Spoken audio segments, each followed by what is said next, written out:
다 함께 사도신경으로 신앙 고백하심으로 4월 18일 월요일 새벽 예배를 시작하겠습니다.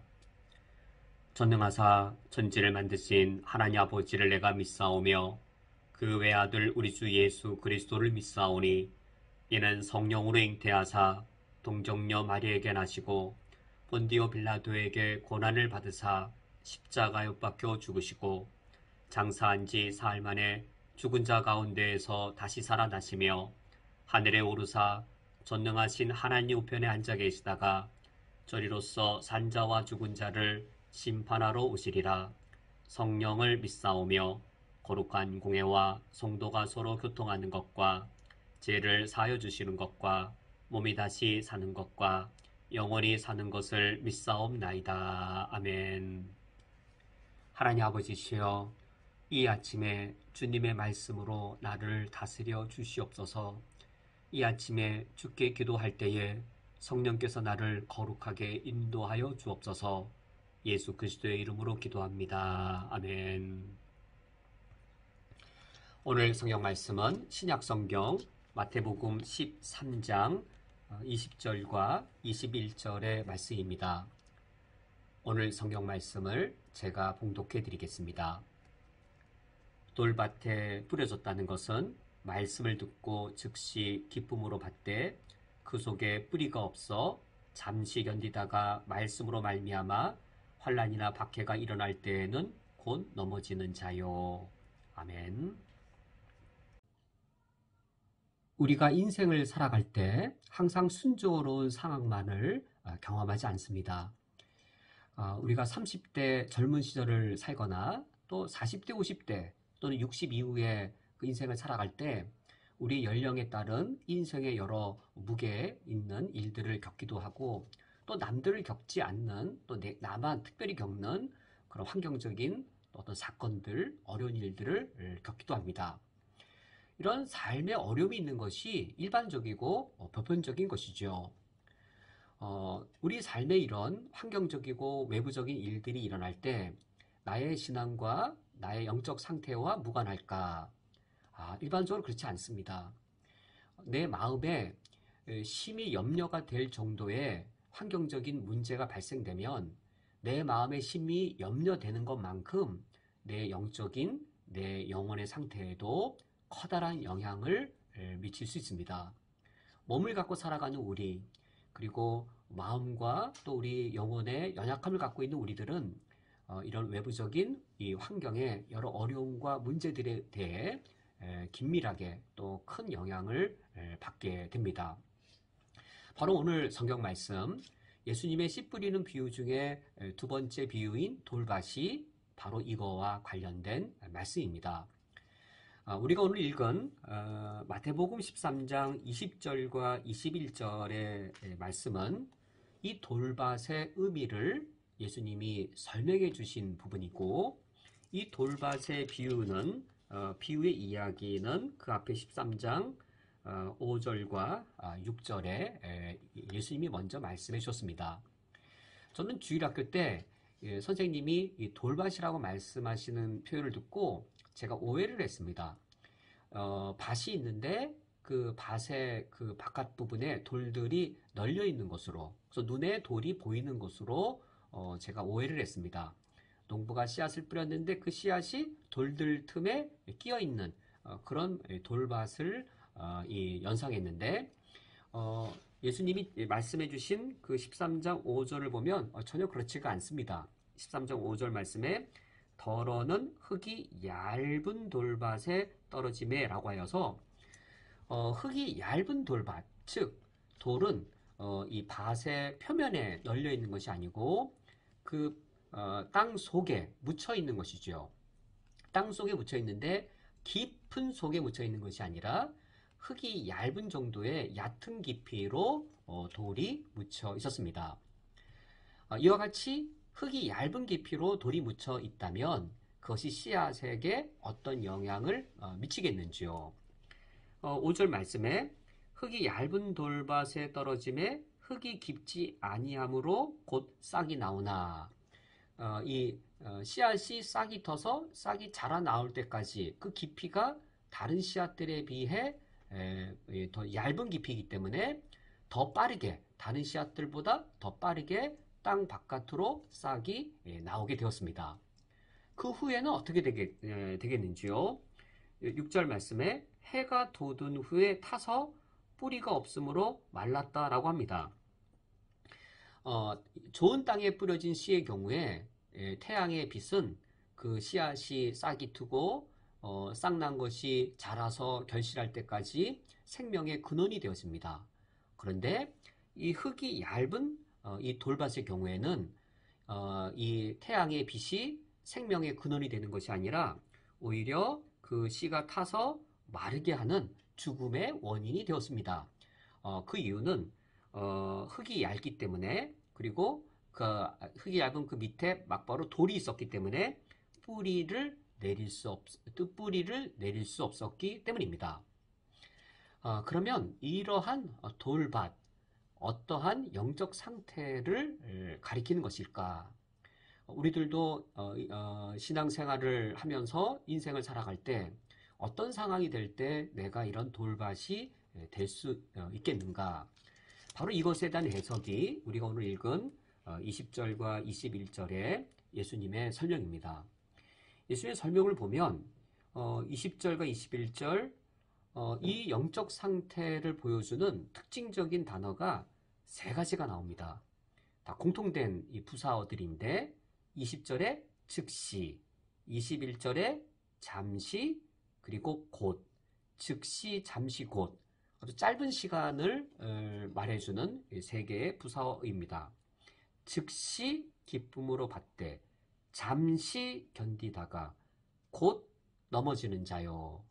그러니까 짧은 시간밖에 지속하지 못하는 것이죠. 흙이 얇은 그 비유 내용을 상상해 보면 이제 즉시 기쁨으로 받고 잠깐 견디다가 곧 넘어진다라고 하는 그 의미가 잘 연결되어질 수 있습니다. 이 돌밭의 경우, 이런 경우는 말씀의 은혜를 잘 받는 경우일까? 아니면 말씀의 은혜를 모르는 경우일까?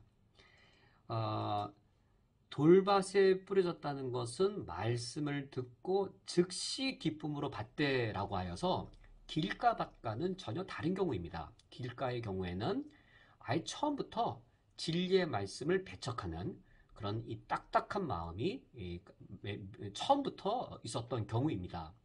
그러나 이 돌밭의 경우는 하나님의 말씀을 듣고 그 말씀의 의미를 깨달을 때마다 너무 감사하고 기뻐하고 은혜 받고 은혜를 빨리 받고 은혜를 또 남들보다 더 뜨겁게 받는 그 은혜 받고 뜨거워지는 것이 이제 눈으로 드러나고 사람들이 볼 때 이제 아는 것이죠. 말씀을 듣고 즉시 기쁨으로 받는 그런 특징이 있는 사람입니다. 그런데 문제는 무엇이냐면 21절에 그 속에 뿌리가 없어서 잠깐밖에는 견딜 수 없다는 것인데 그러므로 평상시에는 이것이 잘 드러나지 않습니다. 언제 드러나게 되냐면 21절 중간 말씀에 말씀으로 말미암아 환난이나 박해가 일어날 때에는 곧 넘어지는 자요라고 이 가장 근본적인 문제를 알려주고 있습니다. 이 사람은 이런 경우는 처음부터 마음이 딱딱해진 길가는 아닙니다. 그런데 길가보다 더 돌이 되어서 말씀을 가로막는 경우가 있습니다. 불신자의 특징인 길가는 처음부터 말씀을 배척하는 딱딱한 길가의 특징이지만 이 두 번째 돌밭의 경우도 이 딱딱한 완전 딱딱한 돌이 되어서 말씀을 받아들이지 않고 불신자처럼 이 말씀을 아예 그냥 받아들이지 않는 거절하고 거부하는 그런 때가 있는데 어떤 상황이냐면 환경과 외부적인 조건이 연결되어져 있을 때입니다. 말씀으로 말미암아 환난과 박해가 일어나는 때입니다. 이때 환난을 없애는 길이 있습니다. 박해를 피하는 길이 있습니다. 말씀을 포기하면 됩니다. 말씀을 내가 간직하면 환난이 계속 지속됩니다. 말씀을 듣고 은혜가 있어서 그 말씀을 계속 간직하면 박해도 끝나지 않습니다. 그러나 말씀대로 살 것을 포기할 때 더 이상 시련도 없고 환난도 없습니다. 말씀대로 살고자 하지 않을 때 그냥 세상을 세상적으로 살고 아이 신앙생활 뭐 어떻게 성경 말씀대로 다 살아 라는 태도를 취하는 순간 신앙생활은 교회에서 또 세상에서는 또 세상 방식으로 뭐 이렇게 살고자 하는 순간 이제 이런 환난과 박해가 순간 다 사라져 버리게 됩니다. 이처럼 말씀으로 말미암아 환난과 박해가 일어날 때 그래도 내가 말씀대로 살아야지. 내가 믿음을 지켜야지. 세상 속에서 내가 세상적으로 살지 않아야지. 세상 속에서 하나님의 말씀대로 내가 의롭고 하나님의 말씀대로 내가 정직하게 살아야지. 내가 뇌물을 주거나 내가 거짓 상거래를 하거나 내가 이면 계약서를 쓰거나 이런 불의를 저지르지 말아야지.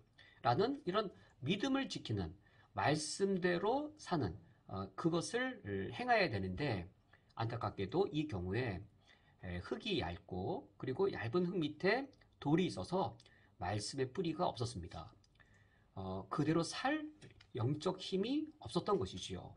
그러므로 곧 넘어지게 되었습니다. 여기 말씀으로 말미암아 환난이나 박해가 일어난 때는 이라는 이 어구를 우리가 이제 좀 더 넓게 해석을 하면 이것은 꼭 어떤 박해가 닥치는 상황만이 아니라 뭐 누가 내가 믿음을 지키고자 할 때 뭐 무슬림들이 우리를 박해하거나 또는 뭐 이 신앙적으로 나를 괴롭히는 그런 경우만이 아니라 이것을 좀 더 보편적으로 해석하면 이것이죠. 우리가 말씀대로 살고자 할 때 일어나는 박해와 환난들이 있습니다. 그것이 정말 있죠. 또는 좀 더 넓게 해석을 하면 우리가 평상시 때보다 내게 위기가 닥쳤을 때 정말 그때 내 믿음이 테스트 될 때가 있습니다. 평상시에는 내가 믿음대로 사는지 또는 내가 말씀대로 사는지 그 자체가 어떤 테스트 받을 상황이 아닌데 내게 환난과 어려움이 닥쳤을 때 그때 내가 말씀대로 살아야 되나? 이런 게 있는 것이죠. 이런 경우가 있는 것이죠. 지금 이거와 관련되어진 경우입니다. 내가 말씀대로 살려고 하니 환난을 겪어내야 되는 겁니다. 내게 지금 닥친 이 어려움, 말씀대로 살려고 하니 환난이 일어나거나 또는 환난을 모면할 길이 없는 것이죠. 돌밭의 경우에는 말씀의 은혜를 압니다. 그러나 이 말씀대로 살고자 할 때 초래되어지는 환난이나 박해를 이겨낼 용기와 담대함이 없는 것이죠. 또는 말씀대로 살고자 할 때 내가 겪어야 할 현실적인 손해, 그것이 너무나도 아까워서 차마 그 길을 선택할 수 없는 것이죠. 이렇기 때문에 그가 곧 넘어지게 되었습니다.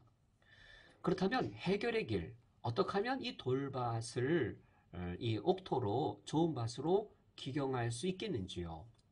우리는 그 원인으로부터 해결의 길을 찾을 수 있습니다. 여기 뿌리를 내릴 수 없다, 뿌리가 없다라는 것은 과연 무엇일까요? 말씀의 뿌리를 내려야 될 터인데 이 말씀의 뿌리를 내린다는 것이 성경 말씀을 더 많이 배우거나 또 이제 성경을 더 굳건하게 믿습니다, 진리로 확신하는 그런 경우는 좀 2차적이고 3차적이겠습니다. 여기에 이 말씀의 뿌리를 내리는 그 경우는 바로 이것인 것이지요. 이 사람은 이미 가능성이 있습니다. 어떤 가능성이 있냐면 말씀의 은혜를 이미 맛보았다라고 하는 이미 그 가능성입니다. 말씀이 옳다라고 하는 걸 알고 있습니다. 그리고 그 옳은 말씀이 얼마나 내 영혼에 큰 기쁨을 주는지도 알고 있습니다. 이게 큰 가능성입니다. 그런데 이제 필요한 것은 무엇이냐면, 그런데 그에게 문제는 무엇이냐면 돌이 있는 거예요. 말씀대로 살고자 할 때 그 결심할 수 없도록 결단할 수 없도록 가로막는 돌이 있는 거예요. 은혜는 아는데 이 말씀이 너무 기쁜데 이 말씀대로 살고자 결심하려고 할 때 돌이 꽉 막고 있는 거예요.